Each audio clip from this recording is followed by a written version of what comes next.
Okay, so welcome back everybody to the second part of the webinar. This is a little longer, but we do reassure you that you will have an opportunity to give feedback and to reflect in the breakout groups, which are going to happen in about an hour's time, I think. Yeah. Okay, so we now are going to focus a little bit more on the local work that's being done to engage dads. And the first the panel that is going to speak now has three presentations. So I'm going to just tell you a little bit about the three presenters. And again, I'm going to edit their extensive and wonderful biographies a little bit to save on time.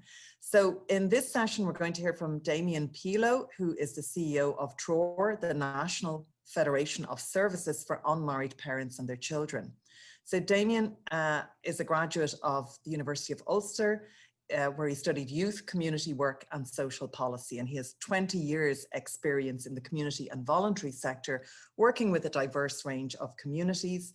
He's also been a ministerial appointee to a number of government policy committees. Dave Saunders is the CEO from Lads to Dads, a support network that Dave founded after 25 years experience in training and development and working with a lot of different communities and charities. He really picked up from his work on the ground the significant need for better supports for dads, and that's where Lads and Dads came from, to provide positive, active role models in the lives of their children, and also to provide additional wraparound services for dads. And Dave himself became a dad at the age of 17. The final presentation will be by two of the people associated with CDI, Dr. Katerina Lateo and Celine Moran.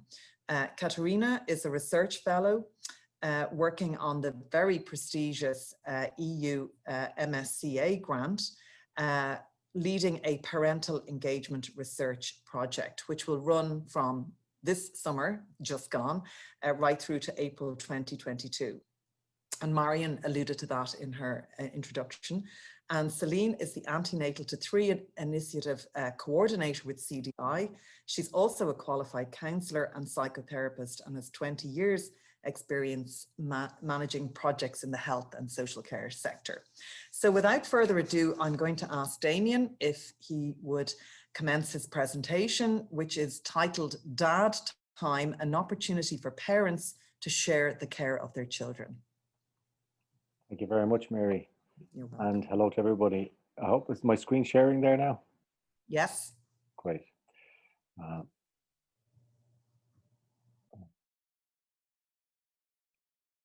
the start.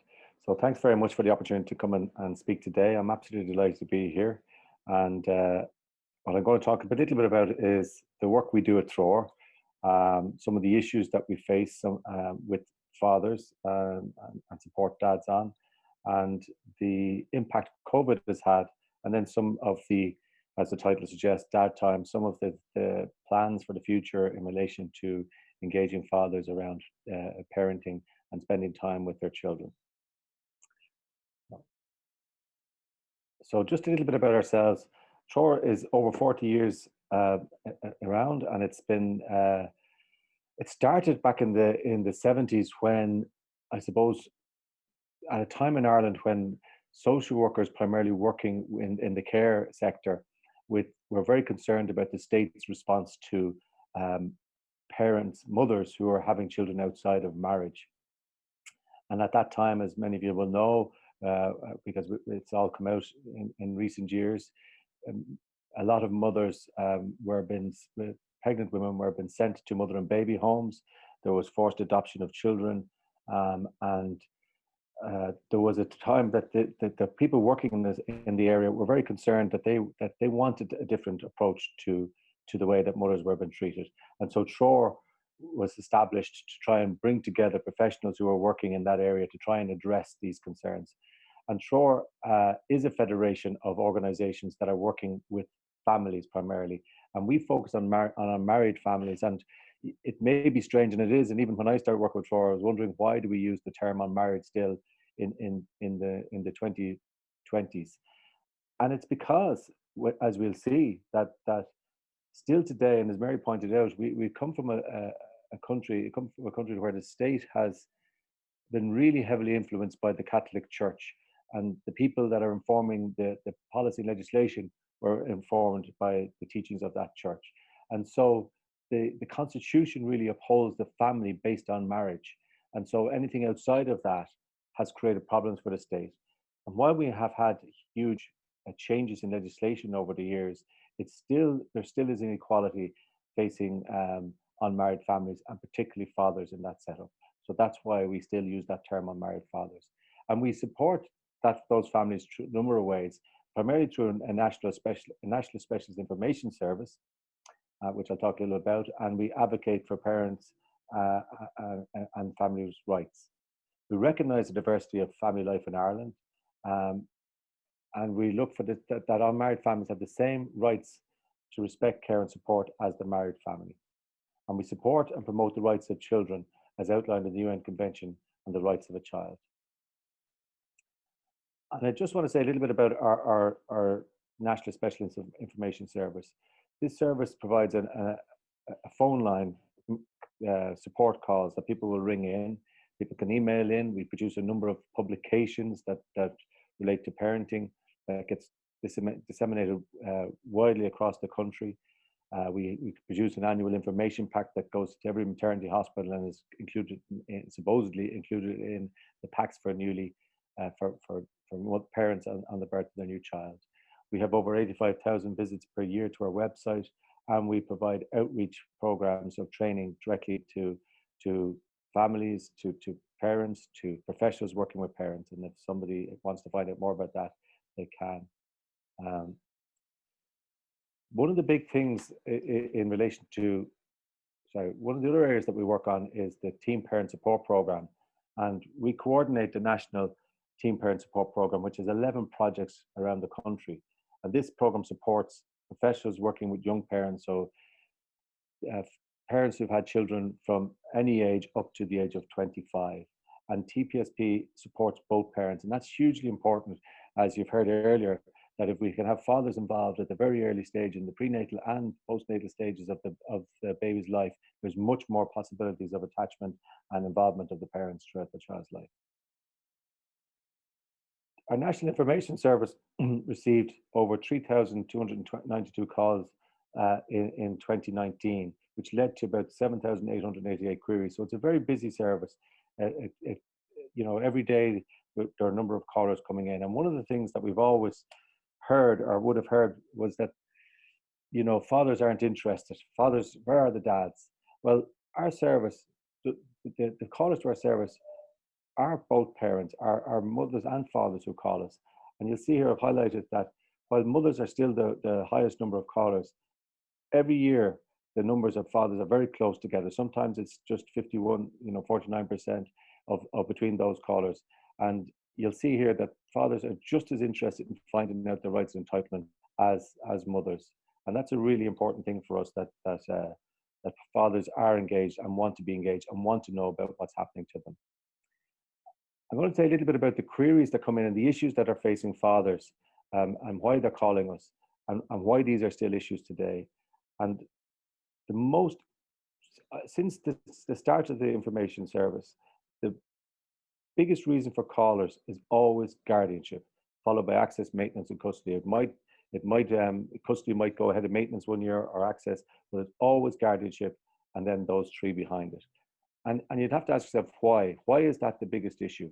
And I suppose for people listening, they may or may not know that if you're a married father, you automatically will have guardianship of your child from the day it's born. If you're an unmarried father, you do not get automatic guardianship to your child. And guardianship is a very important right, and with it carries responsibilities. And the right is that you have a right to have a say in key events and decisions of your child's life. The right to decide what faith your child is brought up in, or if any, what school it can attend, where they can live within reason, signing passports, seeking medical attention, putting the child up for adoption and having a say in that. And that's really important, because a major case that hit Ireland in the 90s was where an unmarried father sought to the courts to apply for guardianship when the mother put the child up for adoption. And the Irish courts found at that time that he had no right to guardianship and the child was put up for adoption, and which wouldn't happen if he had been married to the mother. And I want to just put this slide up because I'm going to talk a little bit about this issue later on. It'll come up as one of the barriers for fathers' engagement. Last year, we started to collect data on the types of accommodation our callers were calling us from, and just to get a sense of some of the broader issues that are affecting parents. And from this stat, you'll see that incredibly, 63% of our callers were living in insecure accommodation.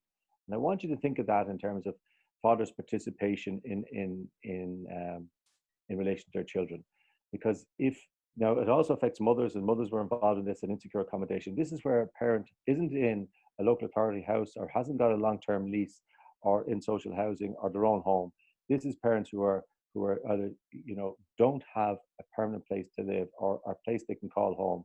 And if you have a father who is looking to have court-ordered time and custody with his children, but has no place for those children to stay or cannot get onto the housing list as a family man, can only get on a housing list as a single man because even though he has children, because the mother has got the right to the social housing, that has a major impact in how that father can actually spend quality time and where they can spend time, and even if they can have overnight stays with their children.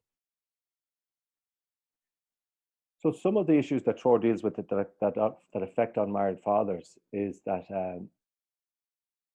your name of the father is not automatically put on the birth cert. Now, there is legislation that will ask the registrar to ask the mother for the father's name. And in most circumstances, there are exceptions to that rule, but in most circumstances, it will be to try and put the father's name on the birth cert. And this has come from the recognition that it is the right of the child to know their identity and where they come from and who their parents are. The legislation is there, but it has not yet commenced, and it's been there for a number of years, over 5 years now, and it's still not started. So a major issue is even actually for the father to have their name on the birth cert. Having your name on the birth cert is very important from the child's perspective, but it doesn't give the father any specific rights. So guardianship is the big issue, and as I talked about what guardianship can do, guardianship is a major issue for parents in the fact that guardianship is not automatic, and fathers can get guardianship. Unmarried fathers can get guardianship a number of ways. A statutory declaration where the mother declares that she wants the father to be a guardian. So they sign a form, get it witnessed by a commissioner of both, and then that is the only evidence the father has that he is a guardian of that child. Or if he has fulfilled the criteria for cohabiting with the mother, which is that he must be living with her for 12 months, 3 of which since the child is born. So he must wait at least 3 months after the birth of the child before he can become a guardian. Or he goes to the court and seeks an order from the court to be a guardian, which can often put him in a very conflictual role with the mother and having to go to court to seek your guardianship rights. Or he gets married to the mother and then you become an automatic guardian. And the biggest issue that we see is that apart from all of the issue of the father having to enforce these rights, is that there is no register for guardianship. So even afterwards, after a father becomes a guardian, there's nowhere that has become registered. So if, for example, a mother was to put the child up for adoption, if there is nowhere that's listed that the father is a guardian, he may not even be asked in relation to his concerns or his desires around that process. So it's a really important thing that we have this issue of probably our one of our most precious assets, and we don't even know who their guardians are, and it has huge connotations beyond that for children in care and everything else. So unmarried fathers do not have automatic guardianship rights and responsibilities for their children. And as people have mentioned, earlier, Ireland is a vastly changing society, and now at this stage we have 37% of children born to unmarried parents. And yet, and in some counties, in Limerick, that has tipped over the balance of 50% are children born. And so we really have to look at the legislation and approaches that really, it's changing, it's growing every year, it's not reversing. So we really have to begin to think about how do we ensure that from the get-go, fathers are seen as an integral part of their children's lives. And when you think about the message being sent to fathers, that around this very important right around guardianship, that you don't automatically have it, you have to go and seek it, and it's to do with the relationship with the mother rather than a relationship with the child. It automatically, we feel, is an exclusion of fathers rather than trying to bring them in and provide, you know, a firm platform for them to have a big role in their children's lives. And obviously, maintenance is a major issue and an important one. And all, sorry, where's it gone? There is maintenance. All fathers have a legal responsibility to financially maintain the children. That's appropriate and right that they do. But it's even if they're not a guardian, and even if their name is not registered on the birth certificate as the child's father. So it's a big issue. And it's often the way the fathers often become in contact with us, whereby the mother, unfortunately, has under the current system, if she's seeking one family payment, will be asked by social protection to seek maintenance from the father. And that's the first time the father may ever hear. He gets a court order for maintenance, and he then suddenly rings us up and say, what's this all about? Where's this? What's this happening in this situation? And it can be the start of a long journey of his involvement in his child's life. And that system is outdated, not fit for purpose, and one that we need to see that overturns and doesn't put the burden on the mother to have to go and seek support from the father. So during COVID-19, we've had a vastly increased number of calls to our service. And it almost started immediately from the lockdown. And if you can remember back in March, when the lockdown came and we had a 2-kilometer travel distance rule, it became apparent immediately that many fathers primarily fathers, but mothers as well, but primarily fathers were being affected by what was happening with COVID-19 if they did not live with their child. And Treoir very quickly had to act to try and work with the fathers to try and get clarity around what was the 2-kilometer rule, what was essential travel within the 2-kilometer rule. And immediately, and particularly in areas, now sometimes it's genuinely out of concern, one parent would say, look, COVID-19, we're not allowing visits. And the father was cut off from seeing any access to his child. But very quickly, we saw that the COVID, the restrictions around 2-kilometer rules shouldn't apply to court-ordered custody and access orders, and that they preceded any health warnings. And in fact, where one case was heard and managed to get heard in Ennis, the judge was very clearly saying to any parent that if a mother in that case, if she was turning down her father based on this issue, the child had the right to have 2 homes and needed to be able to travel. So we saw a situation where a lot of parents were blocked from seeing their child, and COVID-19 been used as the reason for not allowing that. Courts were closed, so no new applications have been heard for fathers. So fathers who wanted to apply for guardianship weren't been heard. Domestic violence cases were been heard as a priority casing, but no other new cases were been heard. So a father looking to seek for access and custody in a new way wasn't been heard. And maintenance orders were heard. And as you'll hear, as people lost jobs and were trying to renegotiate their maintenance, there was a huge impact on mothers who were looking after the children and hadn't got this sudden drop in income coming in, and for the fathers who lost their income. So huge issues in relation to that. And many parents did not get to see their children face to face for months. And as court orders, enforcement of orders were not been heard. And I'll give you an example of that in the next slide. One of the other big issues is that because courts weren't been heard, people turned to mediation to try and get resolution. And there was because of a historic lack of investment in mediation and out-of-court supports, there was a massive backlog waiting for parents to get into mediation. And so it wasn't seen as a viable alternative to going to it. It is a viable alternative, but not being able to get access to it was a huge problem for many parents. There was no national advertising campaign to inform parents about access and custody arrangements. So even though we got the President of the High Court to issue a statement, it became very clear that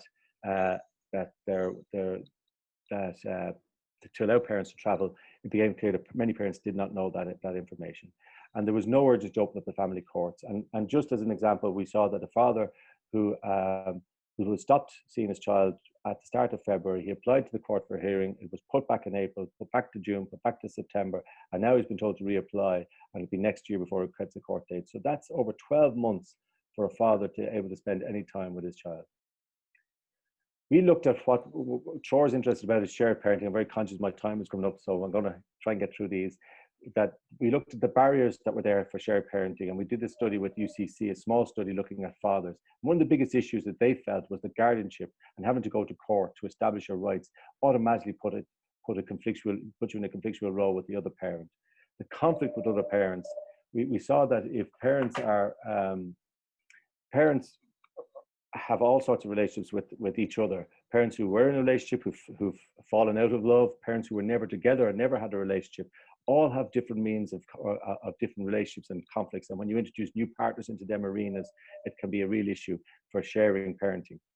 And disagreement about child rearing ideas and not following through on mediation was a big problem for parents in terms of being able to share the parenting of their children. Sorry. And the language around access and custody is not helpful. And then the unfair sharing of care, which women continue to provide the majority of unpaid care. And we heard that from two earlier speakers this morning around that. And that's exactly what came up in our research. Opportunity to spend time with children was usually centered around father's free time and available time when the court did order it, and not real parenting time, not real dad's time, which would be time where they could spend with their child, picking them up from school, doing homework, getting them up in the morning, all the usual parenting responsibilities that you have. And we need to rethink how fathers can support the caring of their children in more meaningful ways, and not just around this after work or access time. And that notion of parenting time or dad time is about spending time with parenting your children rather than just having access and take them to the cinema or to McDonald's for a burger. So it's important for children to know who they are and know that both of their parents and who they are. It's important that for children that, where possible, both parents take a positive parenting role in the children's lives and exercise responsibility of their children. And shared parenting gives children the possibility of a nurturing relationship with both parents and their extended families, because it goes beyond to their dad's parents, his grandparents, his uncles and aunts, and their cousins from that side of the family. Children are reassured that both parents still love them and are involved in their life. And so what we're doing next in our next steps is we're working with Dublin Community Mediation to try and develop a shared parenting and mediation program that will be longer term, that will look after families over a broader period of time, that will support them to try and implement good care parenting plans, shared parenting plans, where they can have check-ins and see how it's going and come back, because the mediation often stops after a period of time. I see my time is up, so we hope to roll this program out next year, and I thank you all for listening.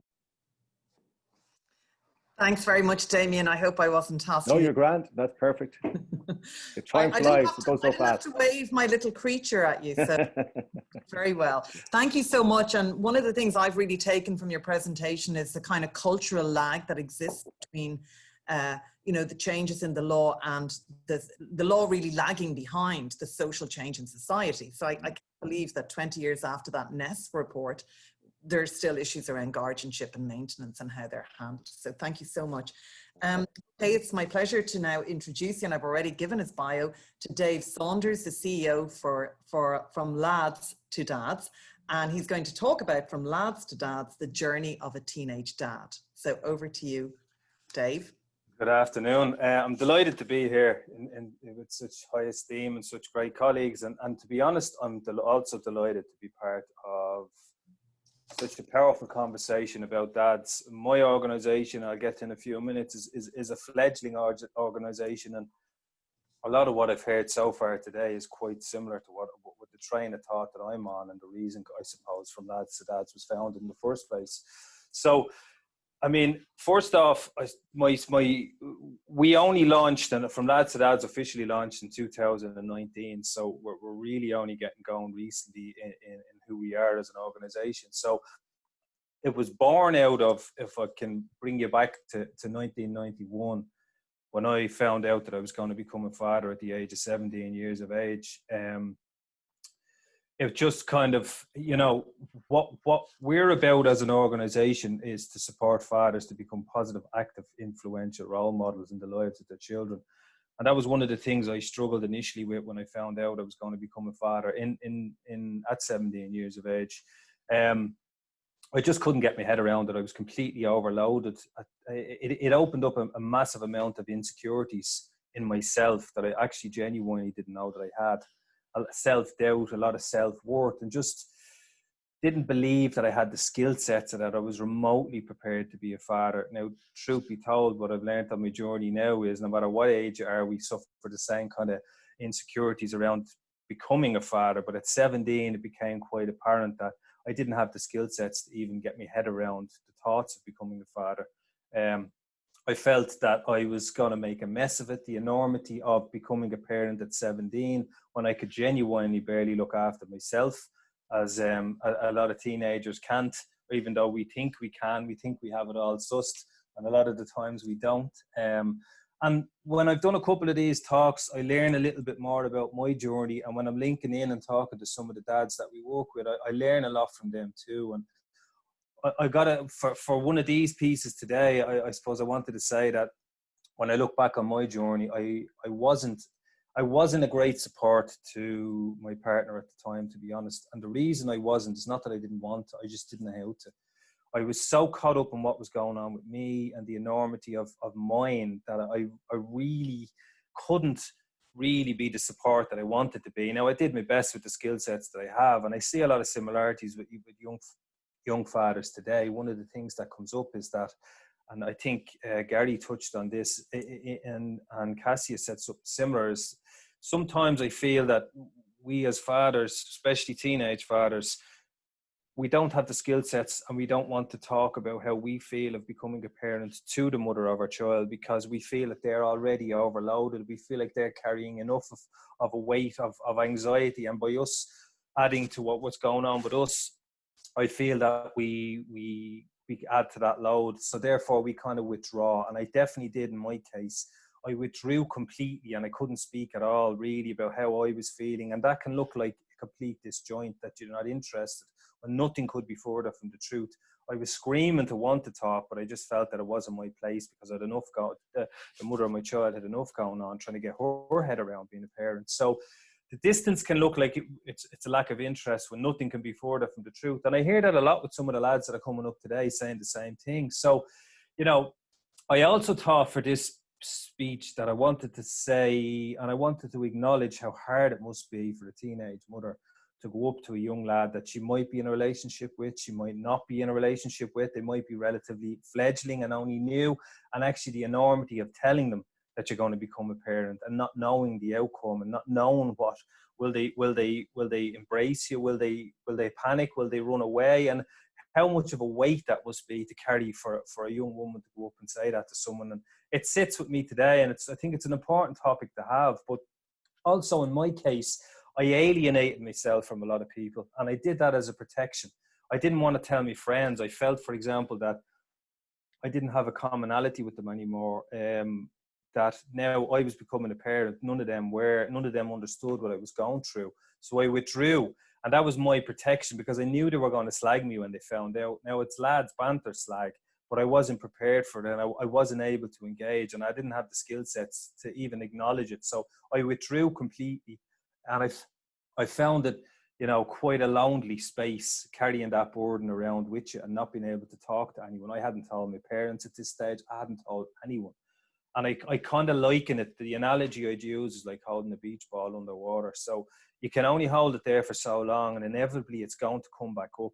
So the more I pushed people away to defend myself, because I knew people knew there was something wrong with me, but they didn't know what, and they were afraid to ask me. So I just kept pushing away, and it's a very lonely space. Not only have you to get your head around the fact that you're going, you know, you are becoming a parent, your relationship, if you're in one, changes, the dynamic changes. You're now going from boyfriend and girlfriend, if you are in a relationship, to now becoming mother and father, and the pressure that goes with that as well.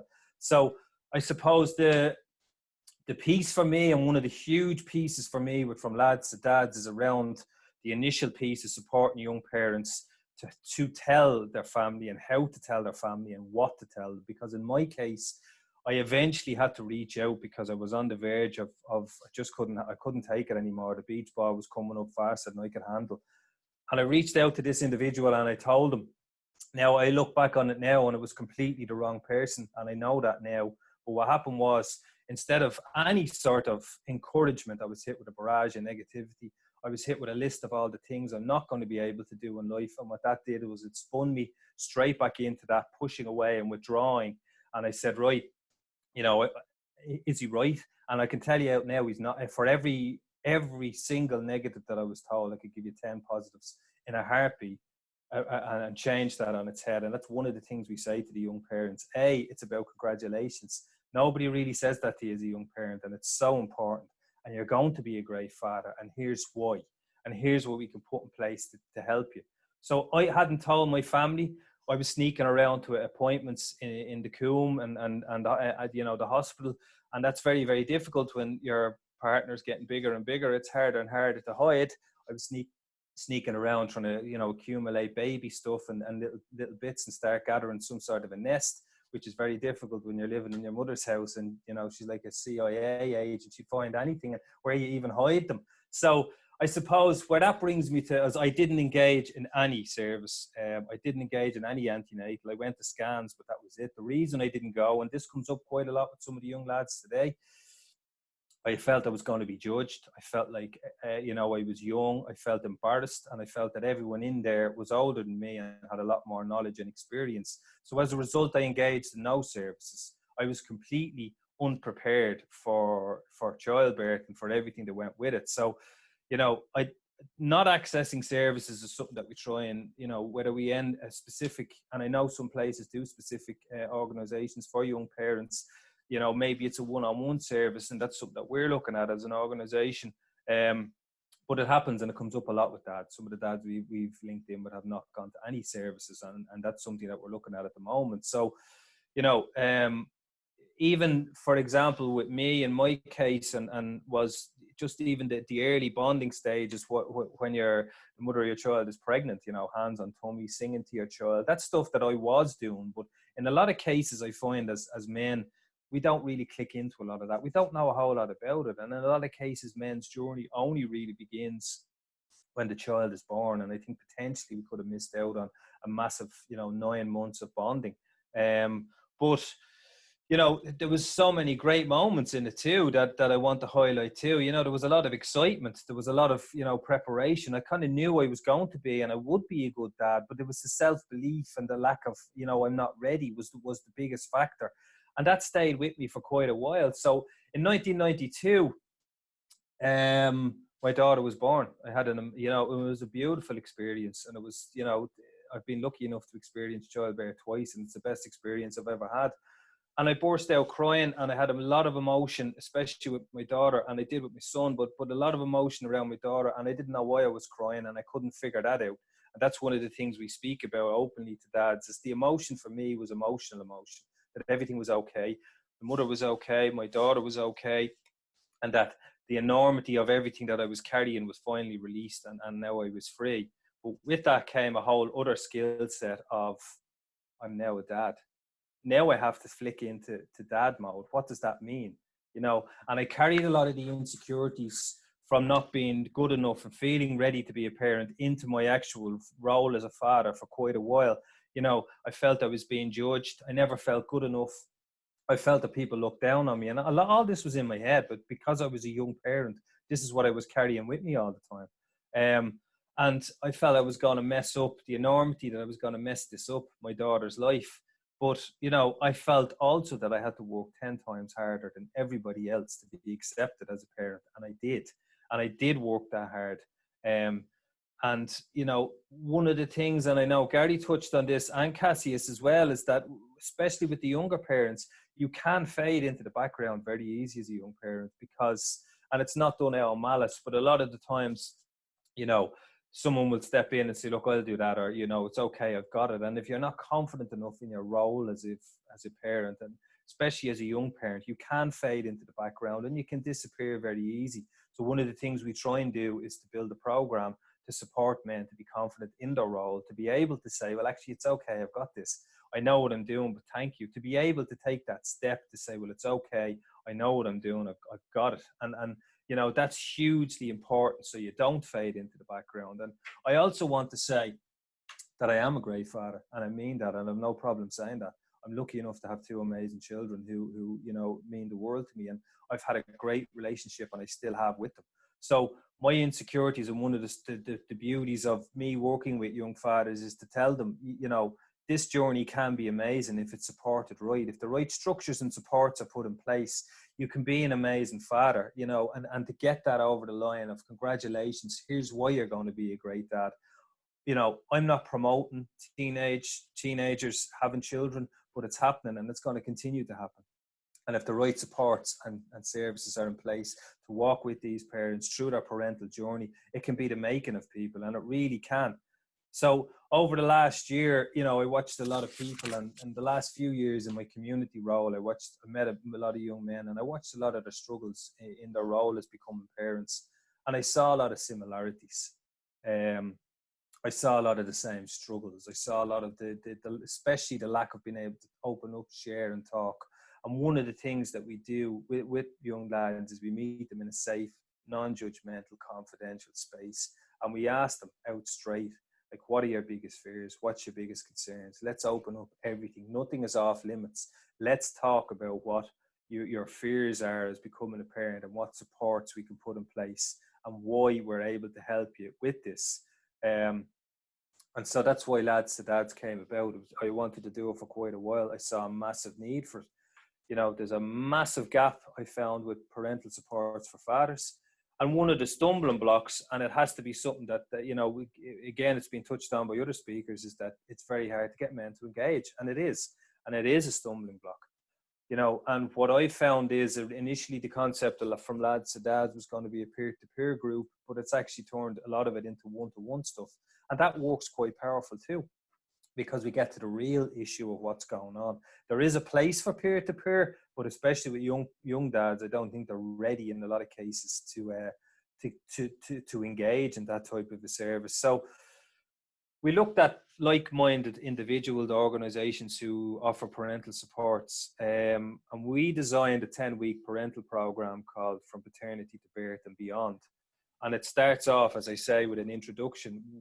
We have a tailored program, but also that's quite flexible. So if we've a number of dads who have certain issues around areas specific they want to work on, well, we can work on that with them. And that's hugely important that we have that platform to allow the flexibility. We have sort of, with me, the early intervention is huge. You know, just the terminology around early intervention, congratulations, and getting that ingrained in young people's mindsets is massive. And I don't think a whole lot has changed since 1991 in relation to the father and where he exists in the whole piece. So what I also noticed in what we're doing is we got to work with dads of all ages, and the fear is exactly the same. Age is kind of, in one sense, becoming a young parent is a little bit easier in the fact that you've only got them couple of months to get your head around it. But when you're a little bit older, you might have been preparing for fatherhood for quite a while, but the fears are quite the same. The insecurities are quite the same. Am I going to be good enough? Am I ready? These are the things that come up over and over again.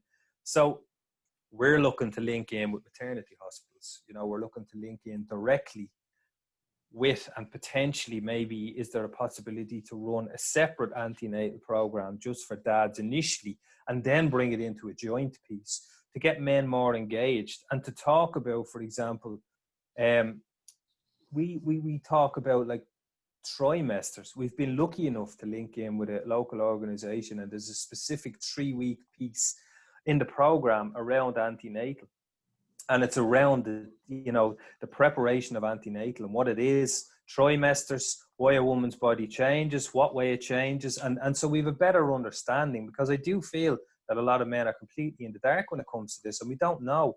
And knowledge is power, and the more information we have, the better. But I mean, the face of the modern father has definitely changed in the last 3 decades. I mean, the dads that we're working with want to be engaged in their children's lives. They want to be part of their children's lives. They want to know more about what it means to be a father, and they might struggle. And I noticed one of the things as well that we I know Gary referenced it, the terminology deadbeat dads, and there's also a focus on dads who aren't around in their children's lives, and it is an issue.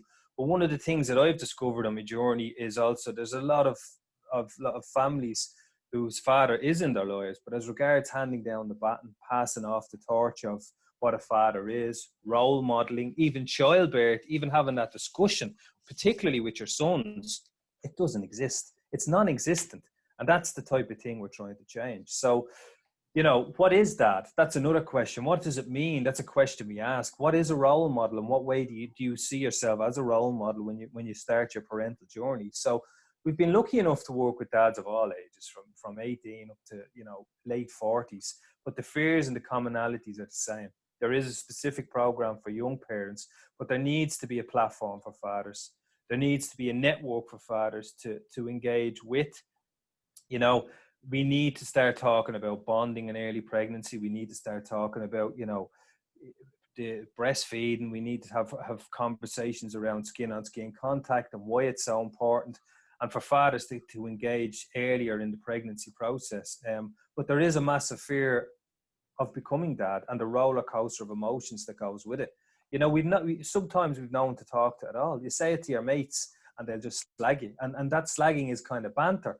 But that's you venting and saying, look, I need a bit of support here. What will I do? And you know, if there's a support structure in place and the proper systems, you know, can make such a difference to our confidence in our role as becoming a father.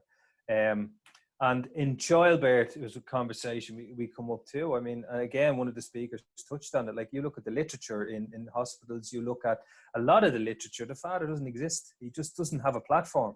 You know, there's a tiny little bit in the corner. Like, it needs to be more prevalent. And I've looked at a couple of films, and a lot of the father's role, it's kind of a joke role. It's not taken seriously. And all this research piece that people are doing is powerful, and that piece needs to change. So where does dad fit in childbirth? You know, a lot of dads struggle with the whole piece. They just don't know what to do or where they fit in or where they belong.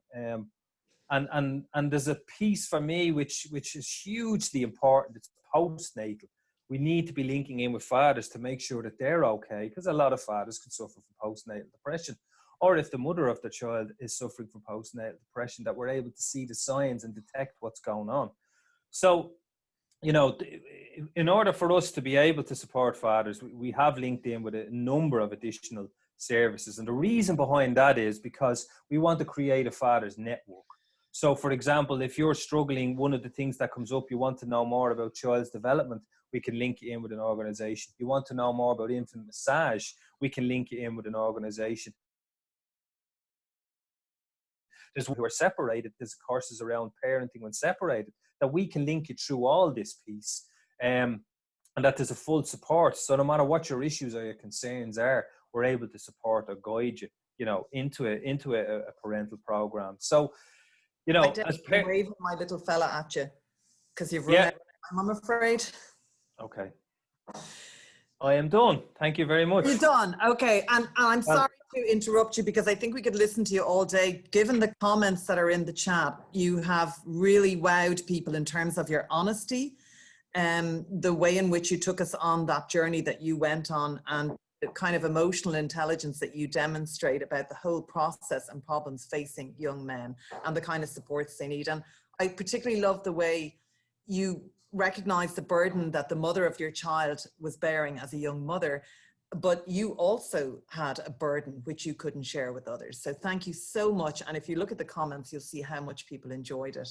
Okay, just to stick on time, we're going to move on to our third and final presentation before we break into our breakout discussion. We will have a tiny amount of time for questions on this session before that.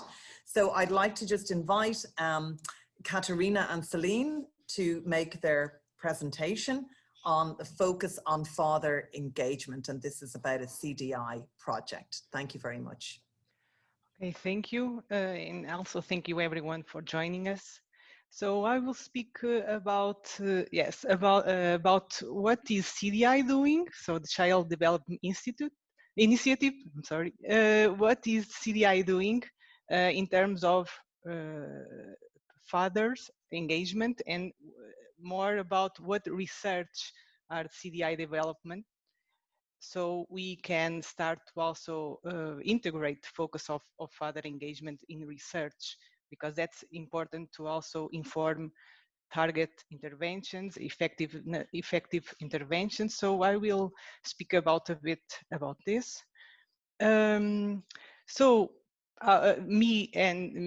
I am a researcher at CDI, and I will also do this presentation together with Celine.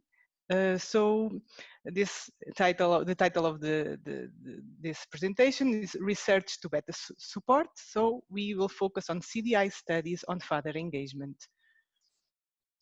So I will start by asking why to research on father engagement, and I think this was also addressed by the previous speakers, but just to be brief. So as already mentioned, fathers or a second caregiver have a substantial impact on child development, well-being, and family function. And the different studies that research on this, they show positive impacts on the short term, in the child short-term outcomes, but also at long-term outcomes.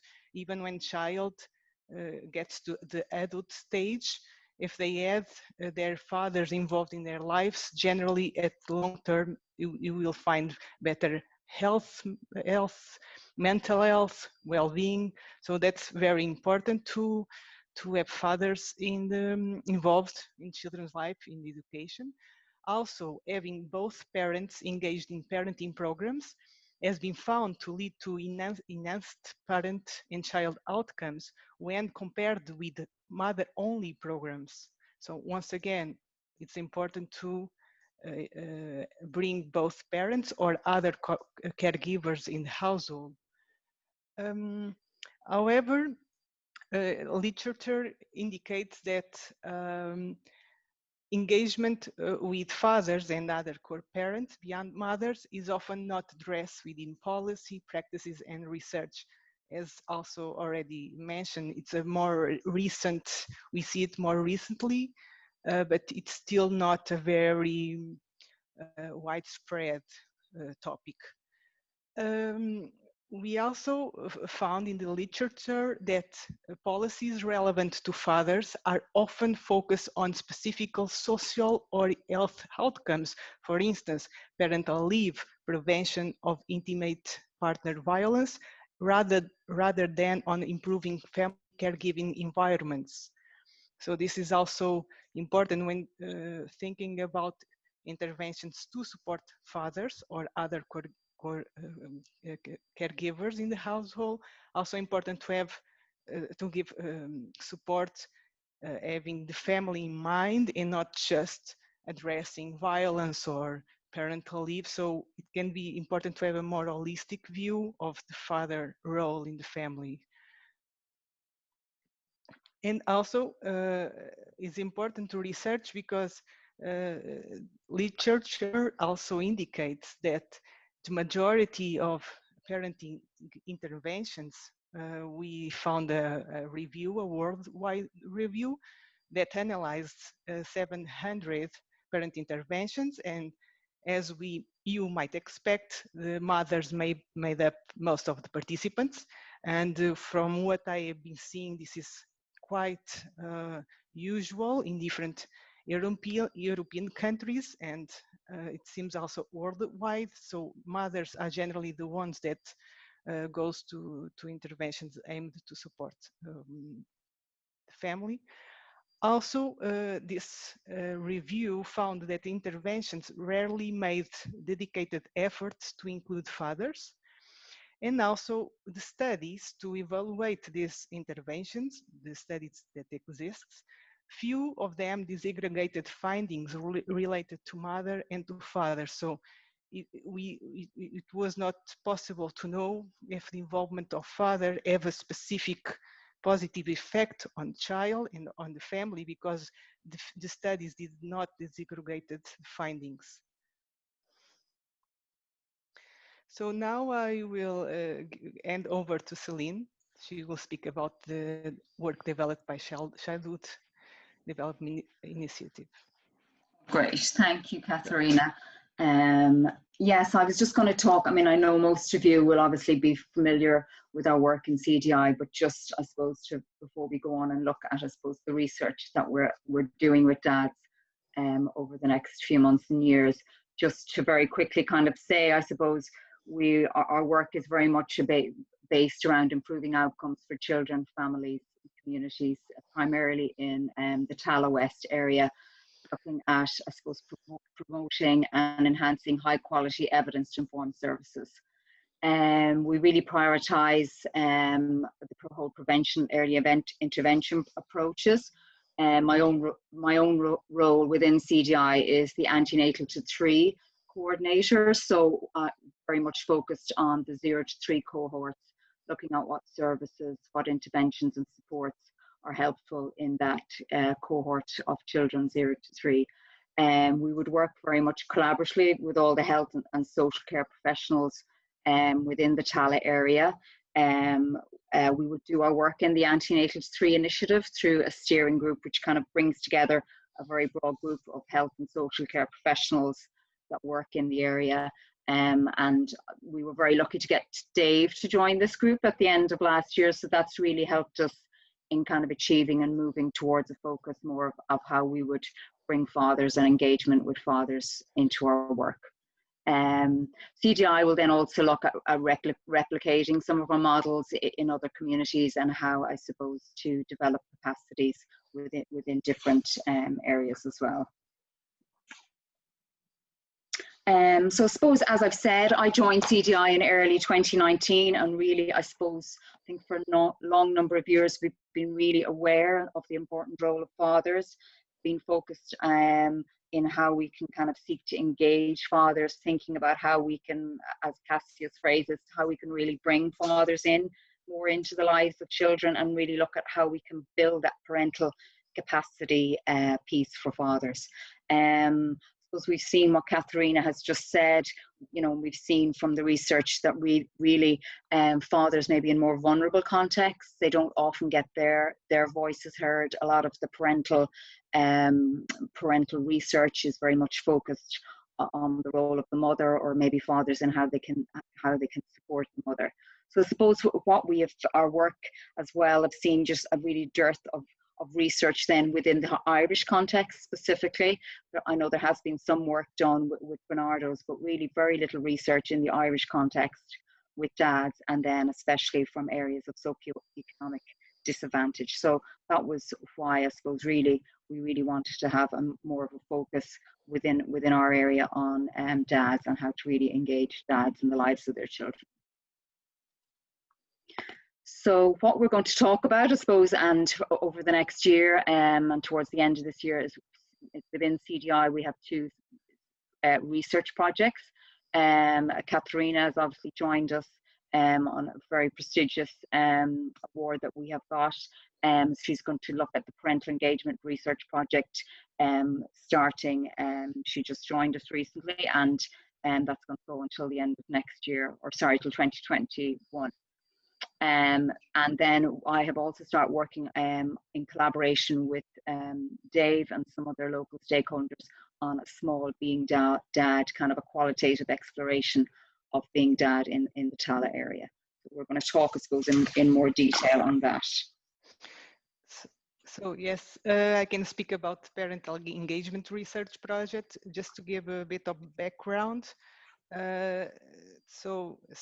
CDI wanted to evaluate the effectiveness of their parental support program. I will give further information in just seconds. But based on that idea, we decided to do an application to the European Commission to gain some funding so we can do research on the effectiveness of this parental support program. And fortunately, we were granted a Marie Curie Fellowship, and I am the researcher with the responsible to carry out this project together with the CDI team. And I am from Portugal, so if you find my accent a bit different, yeah, it's because I'm not from here. And I came here recently. And the research project we proposed has the goal of contributing to the development of effective parental support policies and practices. And what does this research project include? So our first goal is to conduct a literature review on promising practices for supporting families with children under 6 in Ireland, and also compare that the interventions already existing also with European interventions. And when we are doing this review, we will specifically focus on what interventions that already exist, how they do promote father engagement. And we will try to understand what is the intervention aim of this of these programs? How do they deliver the services? What are the target groups and population scope? And we will do like an inventory of promising interventions already being already ongoing, or that already finished but were promising. And we will select these interventions based on their potential to reach families in poverty and potential to engage fathers, and also we will select them based on the evidence that exists about their success. So we'll do this literature review that as an output, you will have like an inventory that we will share in the future in the CDI website. So we hope this will be helpful to inform CDI future interventions and also to develop recommendations for future policy and practices. Yes, another objective of this parental engagement research project is to, as I mentioned, is to evaluate the CDI parental support model on father engagement. I will first explain what is the CDI parental support model. So CDI developed a parental support model based on previous evidence that consists of placing a dedicated parental or carer facilitator that I will call PCF. It's how we call in the team, and it's easier. So they put a PCF within early year services. And the PCFs works with parents by identifying needs, offering support through different modalities like one-to-one, group-based, or parental education courses. And the PCFs also support families by coordinating with relevant education, health, and social services. And the work the PCFs do with the families, it's also tailored to the needs and resources of the family. So according to what family needs help with, PCFs try to support the best way, and also coordinating with relevant services. And this parental support model is accessible to all parents that have children enrolled in the early year settings with the PCF, but also the models targets more specifically families experience poverty or social exclusion. And this model aims to improve outcomes at 3 levels. The model aims to improve parental support provision and also the quality of relationships between practitioners in the early year settings and parents. Also tries to improve outcomes in the engagement of parents with children learning, and also expects to reduce parental psychological distress. And the model also expects to improve the preparedness of children for the transition to school.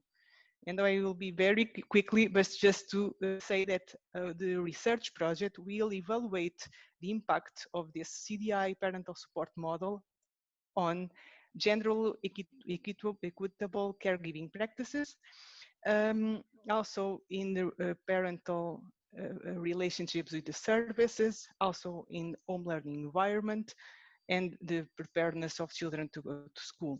And we will seek to disaggregate results by fathers and mothers to understand if the outcomes of the model on the family are different or not between fathers and mothers. And we also we'll also collect the views of fathers about the program. What do they think about the program? Does the program meet their needs? how do they consider the quality of the program. So this is the kind of work we will do. And I will hand over to Celine again. Yeah, so I'm just going to very quickly just tell you a little bit about a project that we have ongoing at the moment. It's entitled Being Dad. We got funding through the TUSLA Participation Initiative to fund this piece of work, and very much kind of tied into our focus being on dads, our interest in, you know, really supporting them to capture their voice, to capture their unique experience of being a dad. So really that's what we're looking at. I'm halfway through this process at the moment. I know I'm running out of time here, Mary, but so kind of an in-depth, semi-structured one-to-one interviews, looking at their unique experiences of being a dad, what's influenced them, what's their hopes, aspirations, challenges, and supports. And very much echoing both what Gary, Cassius, Damien, and Dave have all referred to. Dads often feeling like an add-on, limited kind of opportunities for them really to build their parental capacity, feeling from a very very shortly after becoming a dad that they defer to the moms. And just lots that I've heard today. I think I'm just even thinking of some of the dads that I've spoke to would be really helpful around all the neurobiology of fatherhood. So I'm kind of really excited about where we can go with this project. So that's so I suppose the outputs from that is, we will be looking at putting together a thematic analysis report, but also then what we would like to do is really to kind of go back to these dads and to then look at how we can kind of develop material supports that are informed by and inclusive of their experiences, so that we can maybe meet this massive gap that I think I concur with Dave that really is there for dads and in building their capacity. So I think that is the last slide. Mary is shaking a teddy ear at me.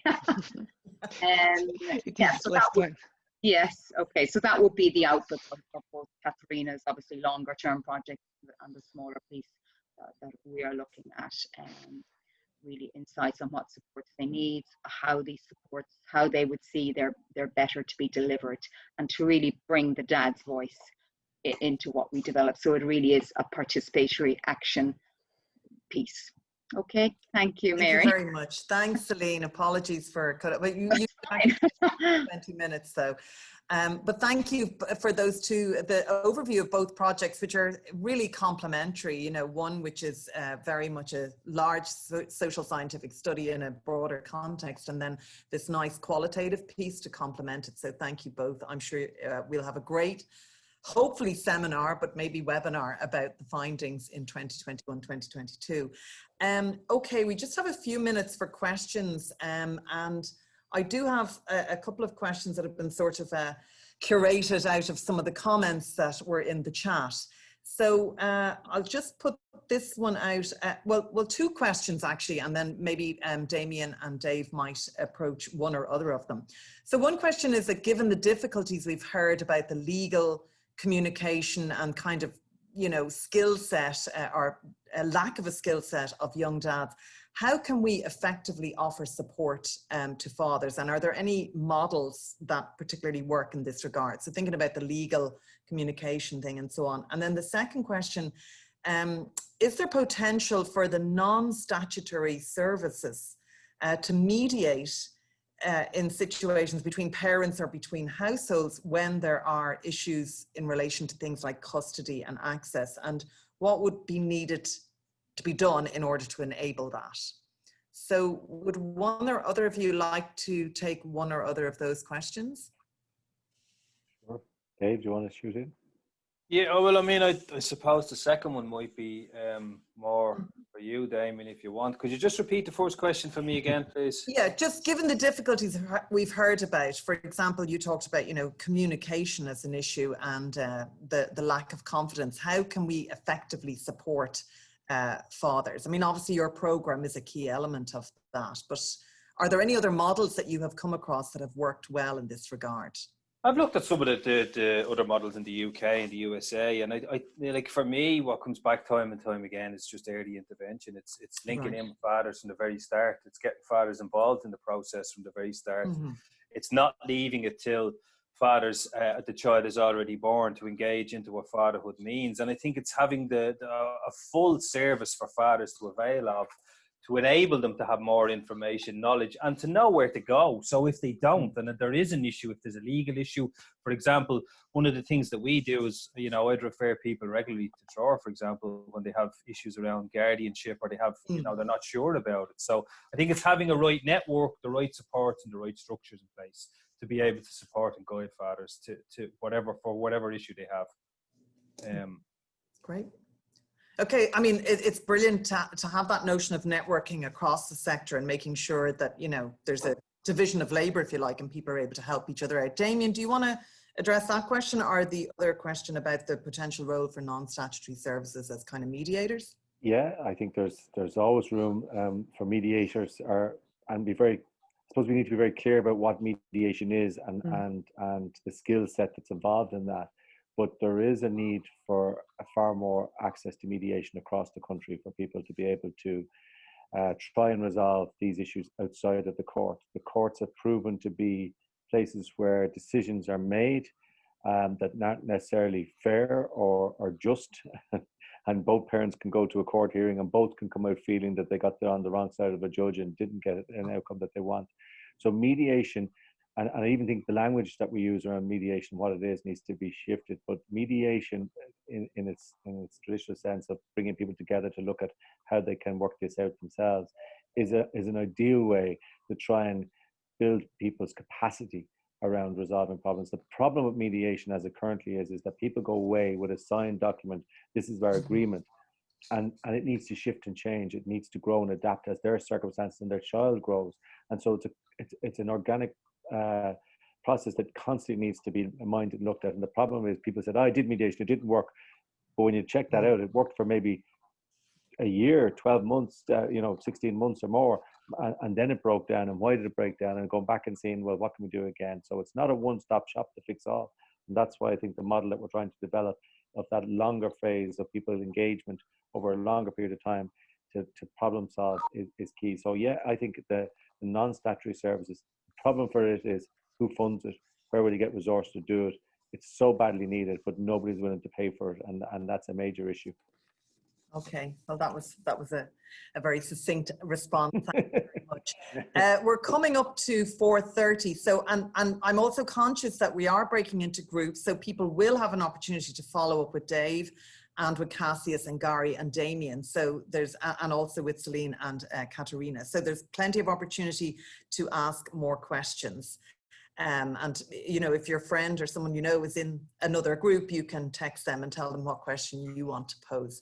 So I think probably just to keep ourselves on time, because we actually only have 20 minutes in the breakout groups, that we will move to the breakout situation now. So everybody will join a group with one of the speakers. And you have an opportunity to reflect on what the speaker has said, and also ask specific questions if you want to. In each group, there'll be a facilitator who'll take notes and record, the tenor of the conversation and so on, and we'll be writing that up afterwards, just as an aid memoir of this amazing webinar. So they're not going to be recorded as such, but there'll just be a written record of what transpires there. So if I can ask Maeve and Rebecca, the tech queens, to please organize the recalibration of all of us out of this group and into separate meetings, that would be great. Thank you.